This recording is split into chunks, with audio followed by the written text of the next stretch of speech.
Good afternoon to you all. मैं Haleem homeopathic medical college के छात्रों का मैं स्वागत करता हूं। साथ ही हलीम होम्योपैथिक मेडिकल कॉलेज के मैनेजमेंट को मैं बधाई देना चाहता हूं कि पढ़ाई लिखाई के लिए इन्होंने बहुत अच्छा प्रयास कर रहे हैं और इसी तरह से हम लोग होम्योपैथी को सेवा में करते रहें। छात्रों, आज का विषय मैं आपको रिपोर्टरी को लेकर के आया था, लेकिन रिपोर्टरी को पूरा उपयोग करने के लिए, उसका व्यवहार करने के लिए, उसका एप्लीकेशंस के लिए जब तक हम लोग कनेक्टिंग टूट गया उसको देखो। तो मैं बता रहा था कि रिपोर्टरी के व्यवहार करने के लिए सबसे पहले इसके जो इंस्ट्रूमेंट्स हैं, इसको कैसे हम लोग करें, इसका आधार हम लोगों का मजबूत होना चाहिए। और अगर नहीं आधार मजबूत होगा तो रिपोर्टरी को केवल हम लोग एक इंडेक्स के रूप में, एक किताब के रेफरेंस बुक के रूप में इस्तेमाल करते हैं। रिपोर्टरी एक रेफरेंस बुक ही नहीं, एक टूल्स है, एक औजार है, एक इंस्ट्रूमेंट है जिसके माध्यम से आप दवा, जैसे एक डॉक्टर को अपने चिकित्सा करने के लिए, इलाज करने के लिए उसके पास में बहुत सारे इंस्ट्रूमेंट्स रखते हैं, तो उसी तरह से होम्योपैथिक चिकित्सक के पास भी एक इंस्ट्रूमेंट डॉक्टर हैनीमैन ने कहा था और वह इंस्ट्रूमेंट की कल्पना की थी और उस इंस्ट्रूमेंट के रूप में हम लोगों के सामने में रिपोर्टरी दिया। और इस इंस्ट्रूमेंट के प्रॉपर यूज करने के लिए, इसका सही व्यवहार करने के लिए ये जरूरी होगा कि हम लोग इसमें जो लगने वाले बातें हैं, जितना जो इसके एलिमेंट्स हैं, सबको हम लोग जानें। और मैं जब लक्षण की बात करता हूँ, क्योंकि लक्षण ही एक ऐसा आधार है जिसके माध्यम से हम होम्योपैथी में या कहीं भी, या दवा के साथ हो या रोग के साथ हो या रोगी के साथ हो, लक्षण ही हमारा एक आधार बनता है। तो आज हम लोग सिम्प्टोमेटोलॉजी को जानने का कोशिश करेंगे। सिम्प्टोमेटोलॉजी का अर्थ होता है लक्षणों का विज्ञान, है ना। लक्षणों का विज्ञान ये बहुत बृहद विज्ञान है और बिना इसके गहराई में जाए हुए आप रिपोर्टरी का प्रॉपर यूज नहीं कर सकते हैं। क्योंकि बहुत समय में जब रोगी आकर के हम लोगों को अपने कष्ट के विषय में बताता है, तो हम लोग अगर उसके कष्ट और उसके सिम्टम्स के बीच में डिफ्रेंशिएट करना नहीं समझ जाते हैं, तब तक हम लोग कष्ट को सिम्टम्स के रूप में, सिम्टम्स को कष्ट के रूप में हम लोग मिक्सअप कर जाते हैं और दवा का सही सिलेक्शन नहीं हो पाएगा। तो आज हम लोगों को यह बहुत अच्छी तरह से समझना पड़ेगा कि कष्ट क्या है, तकलीफ क्या है और लक्षण क्या है। क्योंकि लक्षण एक जो परिभाषा देने का कोशिश डॉक्टर हैनीमैन ने किया था, वह कि इसका जो ओरिजिन है, लक्षण का ओरिजिन रोगी के अंदर में जो होता है, आता है, वह अपने वही बताता है कि लक्षण है कि नहीं है। क्योंकि बहुत सब जो बातें रोगी बोलते हैं उसके आधार पर आप दवा का चुनाव नहीं कर सकते हैं, और वह दवा का चुनाव नहीं कर सकते हैं तो वह लक्षण नहीं है। और डॉक्टर हैनीमैन ने अपनी पहली पुस्तक मैथमेटिका से संबंधित पहली पुस्तक फ्रैगमेंटा, जिसका जिक्र मैंने आप लोगों को किया था, उसमें स्पष्ट रूप से कहा है लक्षण जो है सो टुकड़ों में आता है, यानी कि अलग अलग जगहों पर अलग अलग रूप में अलग अलग ढंग से आता है। तो उस लक्षण को आपको पूरा भी करना पड़ेगा। कुछ अधूरे लक्षण होते हैं, कुछ पूरे लक्षण होते हैं, तो सभी को तैयार करना पड़ेगा और उसके आधार पर ही आप लक्षण को समझ पाएंगे। और फिर लक्षण को समझने के बाद में हमें यह समझना पड़ेगा कि ये कितने आवश्यक लक्षण हैं, कितने वो अनकॉमन सिम्टम्स हैं, मैंने उसका कोई मतलब नहीं है हमारे, या कितने मतलब वाले लक्षण हैं। तो हमें जब रोगी के लिए दवा खोजनी है तो हमें तो मतलब वाले लक्षण चाहिए। तो मतलब वाले लक्षण को इकट्ठा करने के लिए हमको उसके क्वालिटी वह कैसे, उसका मापदंड क्या होगा, लक्षण होने का मापदंड, जिसके कि आप लोग कहते हैं पिक्यूलियर हो, स्ट्राइकिंग हो, PQRS सिम्टम्स हो, बहुत ही कैरेक्टरिस्टिक सिम्टम्स, बहुत सारी परिभाषाएं, बहुत सारे टाइप्स बताए गए हैं लक्षण के विषय में। तो इन सभी चीज के पास में पहुंचने के लिए हम लोग सबसे पहले देखें लक्षण क्या होता है। लक्षण के को अगर हिंदी में अंग्रेजी में विश्लेषण करेंगे तो ये सिम्टम्स, SYMPTOM, सिम्टम्स वर्ड्स है इसका। ये सिम्टम्स दो चीजों को मिलकर के इसका दो आधार है। सिम्टॉन, पेटियन, SYM सिम, पेटियन।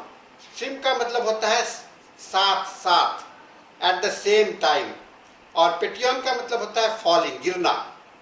जब जो चीज एक साथ गिरते हैं तो जो उसका परिणाम स्वरूप निकल करके आता है, जब दो चीज एक जगह पर मिलते हैं और तो मिलने के कारण जो परिणाम स्वरूप निकल करके आता है उसको लक्षण कहते हैं। तो हमारे शरीर में क्या होता है, हमारा शरीर है, हमारा जीवन है, और इस पर जब बाहरी कोई आक्रमण होता है, कोई बाहरी अटैक करता है बीमारी, तो हमारा शरीर और वह जो रोग का कारण है, दोनों मिलकर के एक जो उसके अटैक करते हैं, दोनों में जो रिएक्शन होता है, दोनों में जो वार होता है, उस वार के फलस्वरूप जो चीज परिणाम निकलते हैं उस परिणाम को लक्षण कहते हैं। यानी कि आप अगर फिजिक्स की भाषा में देखें,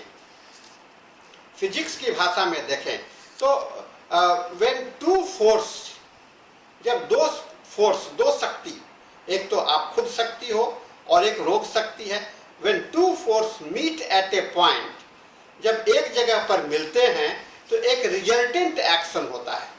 रिजल्टेंट मतलब परिणाम स्वरूप, उसके रिजल्ट के रूप में एक्शन होता है, जिसको कि रिजल्टेंट फोर्स कहलाता है। और उस रिजल्टेंट फोर्स में दोनों शरीर का भी और रोग का भी उसके अंदर में समावेश होना चाहिए। तो रिजल्टेंट एक्शंस को कहते हैं, रिजल्टेंट जो फिनोमिना है, परिणाम स्वरूप जो आता है, उसे ही लक्षण कहा जाता है। और लक्षण के अंदर में आपको रोगी का, जहां पर वो अटैक किया गया, उसका भी दिखलाई पड़ना चाहिए, और रोग का भी बात उसमें दिखलाई पड़ना चाहिए। यानी कि लक्षण के माध्यम से आप एक साथ में दो चीज को अनुभव करते हैं, एक रोगी का व्यक्तित्व को अनुभव करते हैं और रोगी के ऊपर में हुए अटैक करने वाले का भी प्रभाव को देखते हैं। ठीक है ना। अगर आपको चोट लगती है तो चोट में आपका व्यवहार जो लक्ष्य, कैसे आप उस चोट के प्रति प्रतिक्रिया करते हैं, तो उस प्रतिक्रिया में दो चीज दिखलाई पड़ता है कि आपने कैसे प्रतिक्रिया किया, आपने उसका कैसे रिएक्ट किया, और जब रिएक्ट किया तो वह किस चीज के लिए रिएक्ट किया। वह कोई हथियार से मारा गया था, लाठी से मारा गया था, तो उसी के अनुपात में आपका रिएक्शन होता है ना। कहते हैं कि जब रिजल्टेंट फोर्स होता है तो अनुपात में ही रेशियो जो होता है वह उसके रूप में बाहर निकलता है। तो ये बात को हमको समझना पड़ेगा। सिम्टम्स कोई एक चीज नहीं है, एक के कारण नहीं होता। सिम्टम जब भी होगा तो उसके पीछे में दो कारण होगा, एक तो जिस पर अटैक किया गया और जो अटैक कर रहा है, दोनों। और इस बात को डॉक्टर हैनीमैन ने भी अपने ऑर्गेनन ऑफ मेडिसिन में एफॉल्व नंबर 5 में कहा है। एफॉल्व नंबर 5 में उन्होंने बड़ा स्पष्ट रूप से कहा है कि व्हेन टू फोर्सेस, जब रोगी के शरीर पर बाहरी आक्रमण होता है तो उसके कारण जो होता है वह सिम्टम्स दिखलाई पड़ता है, और उस सिम्टम्स एक नहीं होंगे क्योंकि उसके प्रभाव शरीर के अलग अलग जगह पर होंगे। उन सभी का जो टोटलिटी बनेगा वह टोटलिटी डिजीज का नॉमेनक्लेचर बनता है। यानी कि डिजीज कुछ नहीं है, रोग कुछ नहीं है, रोग एक लक्षणों का एक समूह है। रोग जो होता है सो लक्षणों का समूह है। तो इस बात को हमको दिमाग में रखना पड़ेगा। रोग जो होता है एक लक्षणों का समूह होता है, और ये लक्षण का समूह जो है इसको जानने के लिए हमें हरेक इकाई लक्षण को देखना पड़ेगा, हरेक इकाई लक्षण को देखना पड़ेगा। तो एक बहुत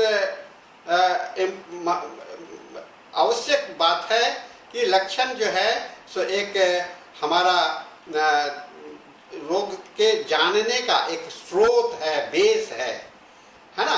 तो ये लक्षण कैसे आ रहा है, क्योंकि लक्षण अचानक नहीं आता है, लक्षण पैदा होता है। जैसे कि अगर कोई जमीन पर आप बीज बो देंगे तो आपको बीज एकाएक पेड़ तो नहीं बन जाएगा ना, एकाएक उपज करके काफी पेड़ नहीं हो जाएगा, फल नहीं देने लगेगा, तो उसका जन्म होता है। तो लक्षणों का भी जन्म होता है ना, लक्षणों का भी जन्म होता है, और उसके बाद में उसका विकास होता है, और उसके बाद में उसका टर्मिनल स्टेजेज होता है, खत्म हो जाता है। यानी कि लक्षण जब आते हैं तो लक्षण हमारे शरीर पर पैदा लेते हैं। लक्षण पैदा लेने के बाद में उसका डेवलपमेंट होता है, और डेवलपमेंट हो जाने के बाद में वह शरीर को या अपने अकेले वह जाने का प्रक्रिया होता है। तो ये इसका एक डेवलपमेंटल स्टेजेज है ना, डेवलपमेंटल स्टेजेज है, फर्स्ट स्टेज। तो इसका डेवलपमेंट को हम लोगों ने स्टेज में बांटा है। पहला स्टेज क्या है? पहला स्टेज है उसका जर्मिनेशन, माने उसका अंकुरित होना, वो जर्मिनेशन स्टेज कहलाता है, स्टेज कहलाता है। इस समय में आपको बहुत ज़्यादा कष्ट नहीं होते हैं, लेकिन आप अच्छा महसूस करते। इसको हम लोग रिपोर्टरी में एक वर्ड रूब्रिक्स है, वियरीनेस। वियरीनेस मतलब कि कुछ हो रहा है लेकिन हम अच्छा महसूस नहीं कर रहे हैं, है ना, कुछ हो रहा है लेकिन उसकी व्याख्या नहीं कर सकते। तो जब लक्षण ओरिजिनेट करने लगता है, जर्मिनेट करने लगता है, तो उसकी व्याख्या नहीं की जाती, बड़ा भेद होता है, और उसका समझना रोगी अपने इस भाषा में, अलग अलग भाषा में, आज मन नहीं कर रहा है, आज ऐसा है, हमें थकावट लग रही है। तो ये सब बातें उसका वियरीनेस स्टेट कहलाता है, ठीक है ना। फिर धीरे धीरे वो बढ़ता है, तो रोगी उसको महसूस करता है, उसके इंटेंसिटी को जब महसूस करता है तो कहता है कि मेरे को दर्द हो रहा है। तो उसके कारण जो कष्ट हो रहा है उसको बोलता है कष्ट, दर्द हो रहा है। तो दर्द भी लक्षण नहीं है। दर्द क्या है? दर्द कष्ट है, क्योंकि दर्द को देख करके आप क्या कर लोगे? दर्द को देख करके कोई दवाई तो नहीं बना दोगे, ठीक है ना। दर्द को देखने के लिए तो दर्द कहाँ पर है, कैसे है, सारी बातें जाननी होगी। तो दर्द ये कष्ट है। कष्ट जो है कष्ट में जिसमें कि रोगी अपने को वेलबींग नहीं महसूस करता है, अच्छा नहीं महसूस करता है, उसको हम लोग कष्ट कहते हैं। तो ये हम लोग को दिमाग में रखना पड़ेगा कि कष्ट जो है सो लक्षण नहीं होता है। लक्षण का एक डेफिनेशन होता है, कंप्लीटनेस होता है, वह कंप्लीटनेस हमको जानना पड़ेगा। तो लक्षण का जैसे एक एनाटॉमी होता है और एक फिजियोलॉजी होता है ना, हर एक लक्षण का एक एनाटॉमी होगा। तो आइए हम लोग देखते हैं पहले कि लक्षण का एनाटॉमी क्या है। लक्षण को में एक लक्षण कंप्लीट सिम्टम जिसको कहने के लिए जो डॉक्टर हैनीमैन ने कहा था फ्रेगमेंटेड टुकड़ा, उसको पूरा करने के लिए आपको कंप्लीट सिम्टम्स बनाना पड़ता है, तब जा करके आप उसको कह सकते हो कि लक्षण है। एक लक्षण में उसका आधार होता है, इसको लोकेशन बोलते हैं, ठीक है ना। लोकेशन कहाँ पर है ना। जब आधार की बात करते हो तो कहोगे कि मैं सर में है, तो सर कहने से तो बात नहीं चलेगा, क्योंकि सर आपका बहुत बड़ा एरिया है। आपका हेड जो है ना सो बहुत बड़ा एरिया है, फोरहेड है, आपका टेम्पल है, ऑक्सीपिटल रीजन है, आपका साइड है, बहुत सारे एरिया हैं। तो उसके अंदर में लोकेशन का मतलब होता है उसका लेंथ, ब्रेथ एंड डेप्थ, है ना, यानी कि volume, length, breadth and depth. और उसका लंबाई कहाँ से कहाँ तक है। अगर लक्षण आधार को जानना है तो देखना पड़ेगा कहाँ पर है, तो यहाँ से यहाँ तक है ना, ये उसका लेंथ हो गया। उसका चौड़ाई क्या है ना, और उसका गहराई कहाँ है। जैसे रोगी कहता है डॉक्टर साहब ऐसा लगता है कि मेरे सर में कांटी चुभ रहा है, कांटी चुभ रहा है। कांटी तो नहीं चुभता है ना, लेकिन कांटी चुभ रहा है। जब ऐसा कहता है तो उसमें क्या बता रहा है? बता रहा है कि मेरे सर में यहाँ पर एक छोटा सा स्पॉट में पेन है और उसमें लग रहा है कि कोई कांटी। तो इसका लेंथ एंड ब्रेथ क्या हो गया? छोटा सा हो गया। लेकिन इसकी गहराई कितनी हो गई? डेप्थ बहुत ज्यादा हो गया, अंदर चला गया, तो ये डेप्थ हो गया। तो ये चीज को हम लोग को समझना पड़ेगा, चौड़ाई, लंबाई और उसका गहराई। लोकेशन के अंदर में तीन बात को जरूर से ध्यान में रखना पड़ेगा हमको, है ना। उसका लंबाई क्या है, उसका चौड़ाई क्या है, उसका गहराई क्या है। आपको फोरहेड में कहता है, तो फोरहेड का तो एरिया बहुत बड़ा है ना, तो फोरहेड का लेफ्ट साइड में है, राइट साइड में है, सेंट्रल रीजन में है, ठीक है ना, आंख के ऊपर में है, आपके ये जो आईब्रो है उसके ऊपर में है, या टेम्पल साइड में है। तो एग्जैक्ट लोकेशन बहुत इंपॉर्टेंट होता है, क्योंकि आप जब पढ़ेंगे तो उस समय में आपको लगेगा कि वहां पर लिखा है एट द लेफ्ट साइड का यहाँ पर दर्द होता है, बड़ा पर्टिकुलर हो आपके लिए बड़ा कैरेक्टरिस्टिक्स पॉइंट मिलता है।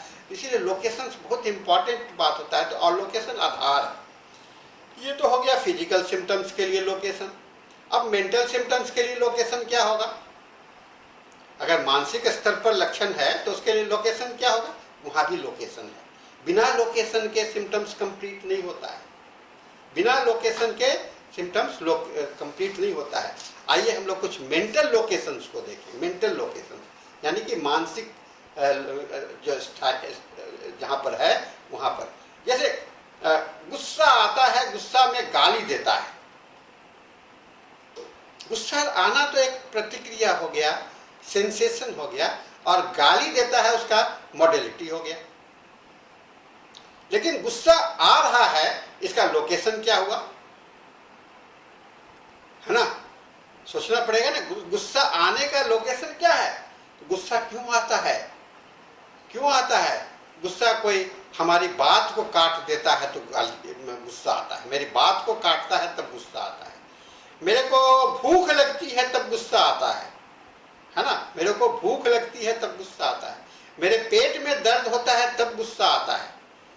कोई ना कोई कारण होता है गुस्सा का, है ना। और वह जो कारण होता है, जिसके कारण वो उसका लोकेशन हो गया, ठीक है ना। गुस्सा का इसमें हो गया क्या?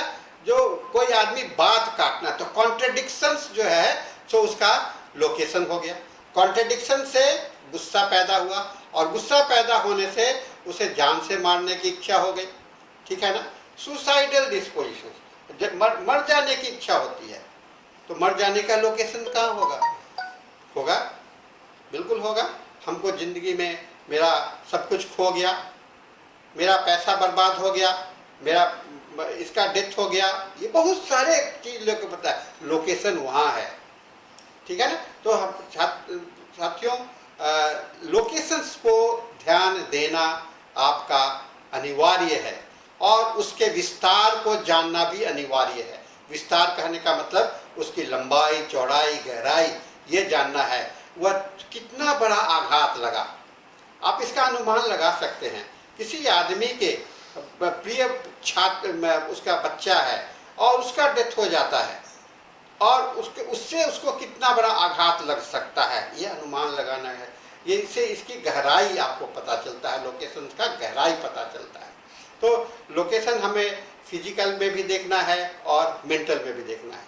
लोग कहते हैं कि मेंटल सिम्टम्स में लोकेशन नहीं होता है। मैं नहीं मानता हूँ, क्योंकि बिना लोकेशंस के कोई मेंटल इमोशनल चेंजेज होगा ही नहीं, उसके विल्स में चेंजेज नहीं होगा, उसके इंटेलेक्ट में चेंजेज नहीं होगा। तो लोकेशन है, लोकेशन कॉजिशन के रूप में हो, उसका व्याख्या अलग अलग हो सकता है, लेकिन लोकेशन के बिना नहीं होता। आधार होता है, कहाँ से शुरुआत होता है, जर्मिनेट। जमीन ही नहीं रहेगा तो वहां पर बीज कैसे उपजेगा, है कि नहीं। जमीन ही नहीं रहेगा तो बीज कैसे उपजेगा। तो इस बात को हम लोगों को दिमाग में रखना है कि लोकेशन होता है। दूसरी बात आती है सेंसेशन। सेंसेशन अनुभूति है। जैसा लोकेशन होगा, जैसा लोकेशन होगा उस तरह का सेंसेशन होगा। अब जैसे हड्डी में चोट लग गया, और आपके मसल्स में चोट लग गया, और आपके स्मॉल सॉफ्ट टिश्यू में चोट लग गया, तो सेंसेशन तो अलग अलग होगा ना। और फिर आप में जो सहन शक्ति है, आपके अंदर में रोगी का सहन शक्ति है, वह भी एक सेंसेशन का कॉजिशन, सेंसेशन को डिफाइन करता है। तो सेंसेशन हर एक इंडिविजुअलिटी को बताता है ना। सेंसेशन जो है सो इंडिविजुअलिटी। तो लोकेशन के बाद में आता है सेंसेशन, और सेंसेशन के बाद में आता है मोडालिटी। मोडालिटी तो और भी ज्यादा इंडिविजुअलिटी के पास ले जाता है। लोकेशन तो आपको कारण की ओर ले गया, लेकिन सेंसेशन और मॉडलिटी आपको इंडिविजुअलिटी की ओर ले जाता है।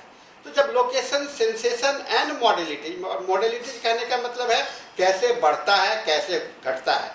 मॉडलिटी शब्द आया है मॉडिफिकेशन से, मॉडलिटी शब्द आया है मॉडिफिकेशन से। मॉडिफिकेशन मतलब कि रूप में अंतर होना, है ना। बढ़ जाना रूप में अंतर हो गया, घट जाना रूप में अंतर हो गया। ये दोनों जो चेंजेज आते हैं, ये चेंज जो हैं सो उसके रूपांतरण होते हैं, और रूपांतरण होने के कारण होते हैं वह उस चीज के प्रति सेंसिटिविटी से डिपेंड।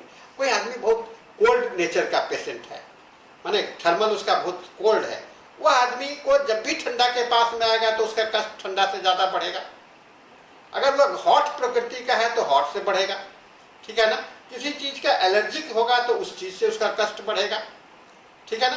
किसी को कोई चीज अच्छा लगता है, कोई चीज अच्छा नहीं लगता है। हम लोग के बीच रहना चाहते हैं, कुछ लोग अकेले रहना चाहते हैं। तो ये सारी बातें जो हैं सो हमारे मॉडलिटी को डिसाइड करता है और इंडिविजुअलिटी को। वह व्यक्ति जैसा होगा उसी हिसाब से मॉडलिटी होगा। मौसम गर्म है यह मॉडलिटी नहीं बनेगा। गर्म मौसम में हम कैसा व्यवहार कर रहे हैं, हम कैसे हैं, यह मॉडलिटी बनेगा। तो ये हम लोग को ये देखना कि मौसम बहुत गर्मी लग रहा है, गर्मी लग रहा है तो गर्मी लग रहा है तो ये इसमें क्या बात है, गर्मी का मौसम है, गर्मी लगेगी, ठीक है ना। गर्मी का मौसम है, लेकिन उस गर्मी लगने को कैसे झेल रहा है, बर्दाश्त नहीं हो रहा है, कपड़ा खोल दे रहा है, कपड़ा खोल दे रहा है, पानी से अपने शरीर को पोंछ रहा है, या उतने गर्म में भी चादर ओढ़ के सोया हुआ है ना। ऐसा भी होता है। हम लोग देखते हैं रोगी को गर्म भी है और बोलता है कि डॉक्टर साहब मैं चादर ओढ़ के सोऊंगा। कॉफर एमुलरेट्स एंड डिजायर फॉर, रूब्रिक्स है आपका, कॉफर एमुलरेट्स एंड डिजायर फॉर, चादर ओढ़ के सोना चाहता है। तो ये जो हमारा लोकेशन, सेंसेशन एंड मॉडलिटी, ये तीनों हमारा कॉन्स्टिट्यूशनल बेस पर डिपेंड करता है कि लोकेशन, सेंसेशन एंड मॉडलिटी क्या होगा। और जब आप लोकेशन, सेंसेशन, मॉडलिटीज को कंप्लीट कर लेते हैं तो उस सिम्टम्स को हम लोग कंप्लीट सिम्टम्स कहते हैं, उसे पूर्ण लक्षण कहते हैं। और इसके बाद में डॉक्टर बॉर्नगिसेंस ने तो और जोड़ दिया, अगर आपको इसके साथ साथ आने वाले घटनाओं का भी अगर इसमें समावेश हो जाता है, कॉन्कॉमिटेंट आ जाता है, तो वह आपका और भी कंप्लीट हो जाता है, पूरा सेंस आपको वहां पर मिल जाता है। तो एक चीज को हमको दिमाग में रखना होगा, location, sensation, modality and concomitant, ठीक है ना। Location, sensation, concomitant and location, sensation, modality and concomitant को हमको दिमाग में रखना पड़ेगा। ये 4 एलिमेंट जब पूरे होते हैं तो हमारा लक्षण, 4 नहीं तो कम से कम ये 3 तो पूरा होना चाहिए। लोकेशन, सेंसेशन एंड मॉडलिटी, अगर ये 3 पूरे हो जाते हैं तो हमारा सिम्टम्स कंप्लीट होता है। जब कंप्लीट सिम्टम्स है तो हमें यह देखना पड़ता है किस संदर्भ में है। अब नेक्स्ट बात जो हमें समझना होता है संदर्भ, रिलेटिविटी, है ना। रिलेटिविटी, जिसको संदर्भ की बात करते हैं, रिलेटिविटी किस संदर्भ में है, किस संदर्भ में है, कोई ना कोई तो संदर्भ होगा, है ना, कोई ना कोई बात तो होगी कि उसके बैकग्राउंड, किस बैकग्राउंड में हो रहा है ना। वो बैकग्राउंड भी जानना आपको जरूरी है, क्योंकि आज अगर हम लोग कहते हैं, कुछ लोग कहते हैं कोरोना तो फ्लू के जैसा है, इसमें हम जेलसीमियम भी दे सकते हैं, आर्सेनिक भी दे सकते हैं, ये सकते हैं, लेकिन जब कोरोना का जब वायरस है, अगर वह उसके संदर्भ में जो लक्षण पैदा हो रहा है तो आपके सभी दवा काम नहीं करते हैं, बिना वह संदर्भ भी जानना आपको जरूरी होता है। अगर कोई ट्यूबरकुलर पेशेंट है और उसको टीबी हुआ है, टीबी के बैक्टीरिया जो उसके अंदर में है, तो उसको अगर आप नजरअंदाज करके करेंगे तो वह लक्षण कंप्लीट सिम्टम्स नहीं कहलाएगा। वह बिना बेस का, बिना रिलेटिव का, बिना कहीं ना कहीं तो उसको होना चाहिए ना, उसका वातावरण चाहिए, तो वह वातावरण, इन्वायरमेंट बहुत इंपॉर्टेंट होता है। तो ये लक्षण को जानने के लिए हमें इतनी सारी बातों को जब इकट्ठा कर पाओगे तो हमारा लक्षण का कंप्लीटनेस लक्षण का आता है। अब ये लक्षण अगर कंप्लीट नहीं होता है, अब दूसरा सवाल ये आता है कि पेशेंट बहुत समय में सारी बातें, चूंकि हम लोगों का भी लिमिटेशन है, रोगी का भी लिमिटेशन है, सारी बातों को एक साथ मिल जाए सभी रोगी में, ये संभव कभी कभी नहीं होता है। कुछ रोगी में मिल जाएंगे, कुछ रोगी में नहीं मिलेंगे। तो नहीं मिलेंगे तो हम क्या करेंगे, है ना, नहीं मिलेंगे तो उसके लिए भी तो कोई उपाय होना चाहिए ना। तो नहीं मिलने का कहा गया, डॉक्टर बॉर्नगिसेंस ने कहा यहाँ हम लोग सिम्टम्स को, चूंकि हमारे जो पूरा जीवन है उस पर प्रभाव हो रहा है, तो एक जगह के लक्षण अगर आपको मॉडलिटी मिल रहा है, दूसरे जगह पर मॉडलिटी नहीं मिल रहा है, ये सेंसेशन मिल रहा है, दूसरी जगह पर सेंसेशन नहीं मिल रहा है, तो सबको मिला करके आप एक जनरल मॉडेलिटी बना सकते हो। जनरल मॉडेलिटी यानी कि अगर पता चला इस आदमी के पैर का दर्द जो है सो दबाने से आराम मिलता है, पेट के दर्द को पता नहीं चल रहा है कि कैसे आराम मिलता है, तो डॉक्टर बॉनिकसेंस ने कहा कि दर्द को दबाने को मान करके जनरलिटी सिम्टम्स मान के चलिए, क्योंकि जो पर्टिकुलर है वह जनरल के बराबर हो सकता है। और उन्होंने अपनी रिपोर्टरी की रचना भी इसी आधार पर की, पर्टिकुलर को जनरल बनाते हुए, है ना। इसलिए आप जितने भी रिपोर्टरीज देखेंगे सभी रिपोर्टरी में एक बहुत बड़ा चैप्टर होता है जिसको कहा गया है जनरलिटी चैप्टर। बहुत सारे चैप्टर हैं, तो लास्ट में जैसे केंट के रिपोर्टरी भी आप देखिएगा, बोगर बॉनिकसेंस के रिपोर्टरी भी देखिएगा, आजकल का सिंथेसिस रिपोर्टरी देखिएगा, मर्फी रिपोर्टरी, जितने भी रिपोर्टरी को आप देखिएगा सभी के लास्ट में एक जनरलिटी चैप्टर है। तो जनरलिटी चैप्टर आपको इसलिए दिया गया है, अगर कोई लक्षण अधूरा आपको मिल रहा है पर्टिकुलर में, तो उस लक्षण को आप जनरलिटी चैप्टर के मॉडलिटी के साथ में, सेंसेशन के साथ में मिला करके आप पूरा कर सकते हैं, इस आधार पर कि वह कंप्लीट हो जाए।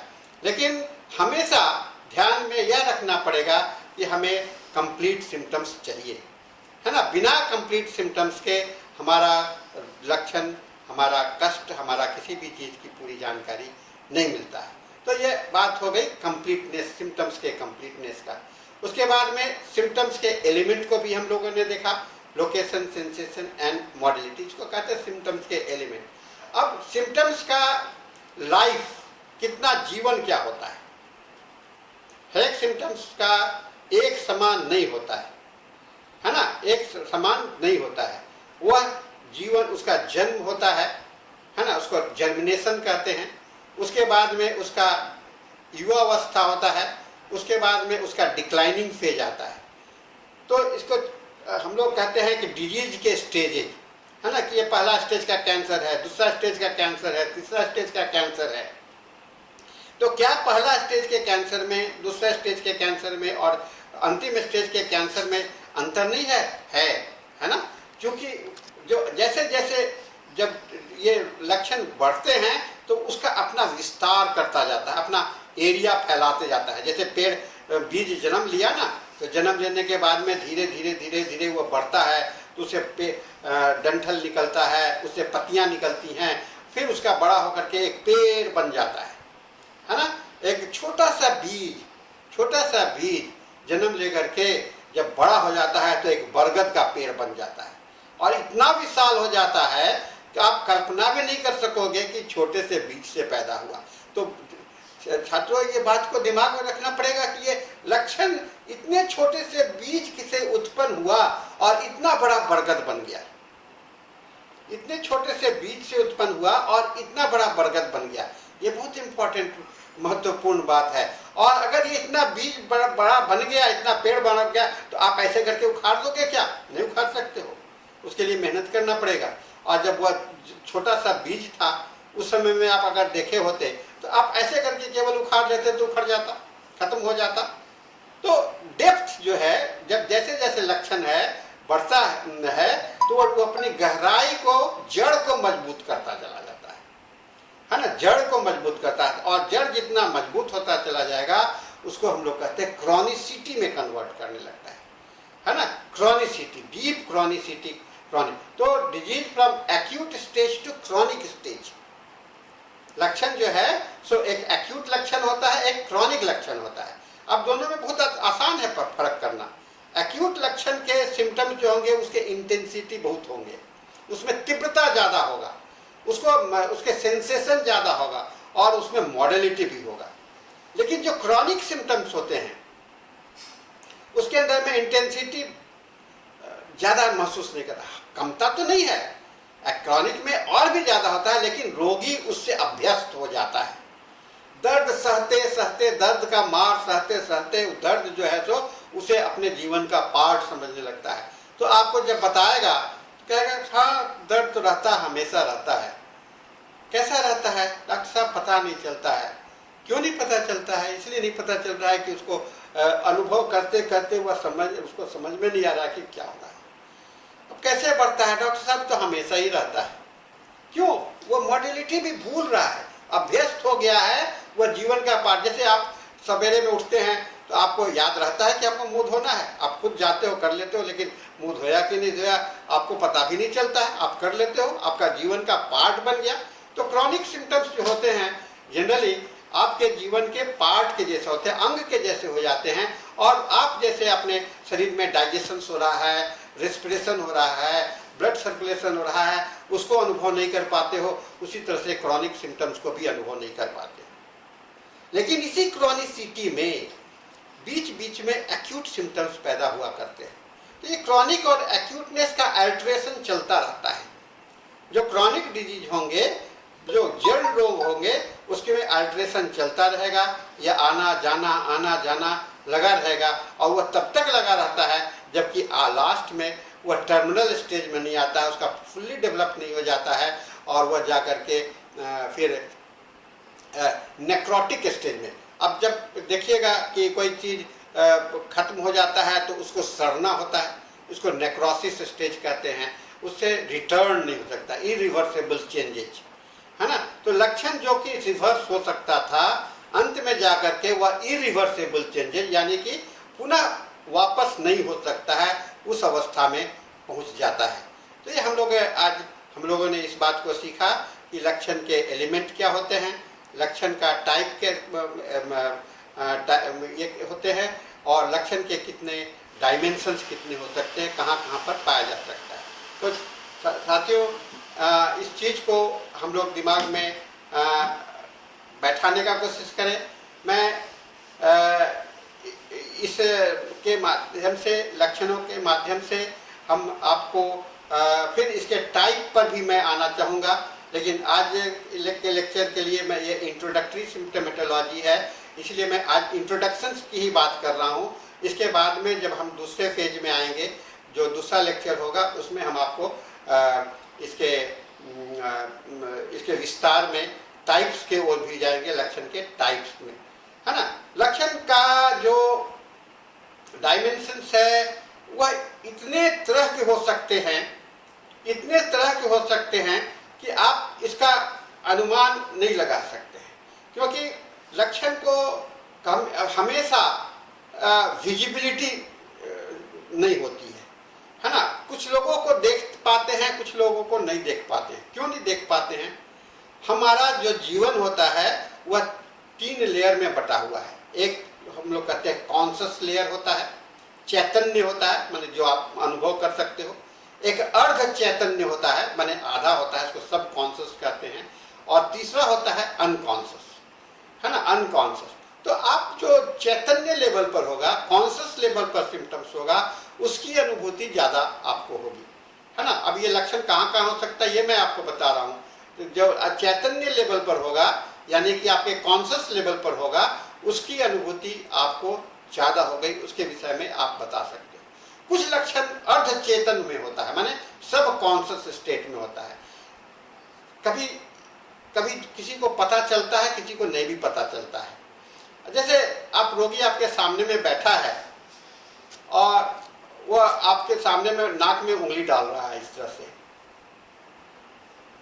आप तो देख रहे हो, लेकिन रोगी, ये आपको दिखलाई पड़ रहा है, लेकिन रोगी से आप पूछते हो तुम नाक नोचते रहते हो क्या, नाक में उंगली? नहीं डॉक्टर साहब, मैं नहीं कर, ऐसा काम, गलत गंदा काम मैं नहीं करता हूँ।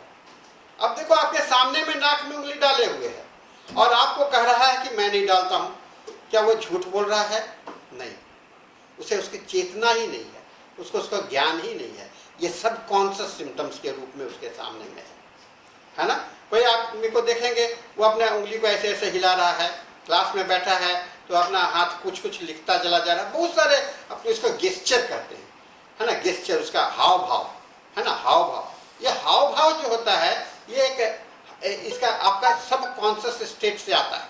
कोई आदमी बैठा रहता है, अपना पैर को हिलाते रहता है ना। कोई आदमी नाखून काटते रहता है, कोई आदमी कुछ से कुछ अपने आप को, मन को व्यस्त रखने का कोशिश करता है, और वह आपका सब कॉन्शियस। लेकिन जब आप उसे एहसास दिलाते हो तो उसे जानकारी हो जाती है। इसको हम लोग सब कॉन्शियस सिम्टम्स बोलते हैं, ठीक है ना। तो सिम्टम्स एक होता है कॉन्शियस सिम्टम्स जो कि आप समझ सकते हो, एक होता है सब कॉन्शियस सिम्टम्स, और तीसरा जो बहुत बड़ा डायमेंशन है उसको हम लोग कहते हैं अनकॉन्शियस सिम्टम्स। ये बड़ा अजीब बात है अनकॉन्शियस सिम्टम्स होना, क्योंकि हमारे जीवन के अंदर में जितना भी घटनाएं घटता है वो सारा का सारा हमारा जो अनकॉन्शियस माइंड में जमा हो जाता है। माने एक ऐसा जगह है जहाँ की सारा का सारा घटना वहाँ पर वो फेंकाता नहीं है। आप जन्म से लेकर के अब तक जितनी भी घटनाएं हैं वह आपका अनकॉन्शियस माइंड में स्टोर होता है। अब ये करता क्या है, ये जो अनकॉन्शियस माइंड के सिम्टम्स जो हैं सो पुनः बीच बीच में कभी न कभी किसी किसी फॉर्म में वह सामने में चला आता है जिसकी व्याख्या नहीं की जा सकती है।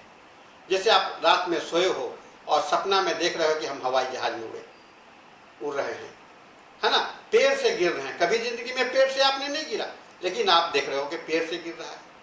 तो ये जो घटनाएं हैं होती हैं सपने में आते हैं, तो ये सपने वाले सिम्टम्स भी बहुत महत्वपूर्ण हो जाते हैं, क्योंकि यह अनकॉन्शियस स्टेट के माइंड का ड्रीम्स के समय में ड्रीम्स के रूप में कभी कभी वह बाहर प्लेन पर आ जाता है और आपके शरीर में है। एक अनकॉन्शियस सिम्टम्स को इसलिए तरह से कहते हैं कि यह हमारे शरीर के घटनाओं का एक पूर्ण विवरण है। जैसे हवाई जहाज होता है ना, तो उसके कॉकपिट में एक ब्लैक बॉक्स रखा जाता है।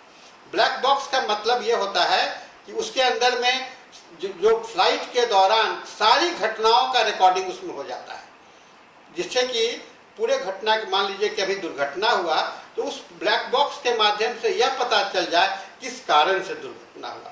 तो हम लोगों के जीवन में भी, हम लोगों के शरीर में भी अनकॉन्शियस सिम्टम्स हुआ करते हैं। अनकॉन्शियस सिम्टम्स जिसकी व्याख्या मुश्किल भी होती है, लेकिन उसका होना और बार बार रिपीट करना इस बात को इंडिकेट करता है। और जैसे ड्रीम्स में एक ही ड्रीम्स बार बार आता है, कोई सांप सपने में हर एक बार आते हैं, कभी आपके बिछावन के नीचे आते हैं, कभी आपके बगल में होता है, तो बार बार ये रिपीटेड ड्रीम्स जो है सो बहुत इम्पॉर्टेंट हो जाता है। कभी कोई ऐसा विचित्र बात होता है जिंदगी में, कभी आपने वैसा सोचा ही नहीं, तो क्या होता है कि दो तीन घटनाएं एक साथ मिलकर के एक नया फॉर्म बना लेता है, क्योंकि सिम्टम्स के मैंने बताया कि दो तीन मिल करके भी एक साथ नया रूप बना लेता है और वह आपको दिखलाई पड़ने लगता है, तो वह विचित्र लक्षण है। तो आप अपने रिपर्टरी में देखिएगा, एक बहुत बड़ा ड्रीम्स का चैप्टर है, बहुत बड़ा ड्रीम्स का चैप्टर है, जहाँ की आपको अनकॉन्शियस माइंड के सिम्टम्स को आप देख सकते हो। ठीक है ना। तो ये चीज़, इतनी बातें जानने के बाद में मैं आपको हम लोग आज का लेक्चर को यहाँ पर हम लोग रोकेंगे, क्योंकि ज़्यादा थोड़ा थोड़ा पढ़ना ही ज़्यादा अच्छा रहेगा। और 40 मिनट्स के इस लेक्चर में मैंने यह प्रयास किया हूँ कि आपको मैं लक्षण का एक विस्तृत डायमेंशंस को मैं बता सकूँ, है ना। छात्रों, पढ़ना चाहिए, पढ़ना बहुत आवश्यक है। और मैं एक किताब को रिकमेंड करता हूँ आपको। डॉक्टर धावले का नाम आपने सुना होगा, मुंबई के। उनके principle and practice of homoeopathy, principle and practice of homoeopathy है। उसके अंदर में लक्षण सिम्टोमेटोलॉजी को बहुत बढ़िया से एक्सप्लेन किया गया है। उस किताब को पढ़िए, बहुत बढ़िया उन्होंने प्रैक्टिकल वे में आपको लक्षण के विषय में भी बताया है। उसके बाद में हम लोग फिर आगे चलेंगे, लेकिन पढ़िए, और पढ़ करके ही आपको इस बात का एहसास हो सकेगा। मैं किताब का नाम आपको व्हाट्सएप ग्रुप में डाल दूंगा, लिख दूंगा। तो छात्रों, पढ़ना है और लक्षण के इस सिम्टोमेटोलॉजी को समझ पाइएगा।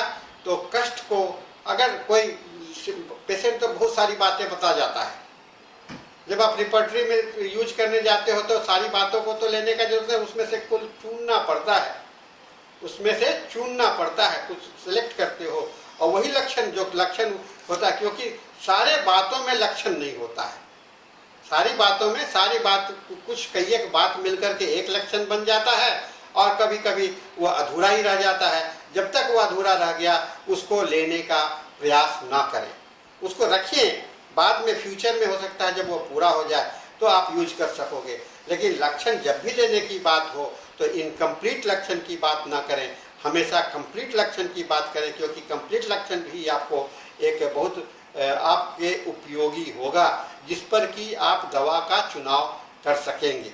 ठीक है ना। दवा का चुनाव करने के लिए इनकम्प्लीट सिम्टम्स पर अगर दवा का चुनाव करते हैं तो आप दवा भी इनकम्प्लीट आता है, वह पार्शियल लक्षण पर सुना हुआ वो क्यूरेटिव मेडिसिन नहीं हो सकता है। क्यूरेटिव मेडिसिन के लिए आपको कंप्लीट सिम्टम्स के लक्षणों को लेना आपके लिए जरूरी है।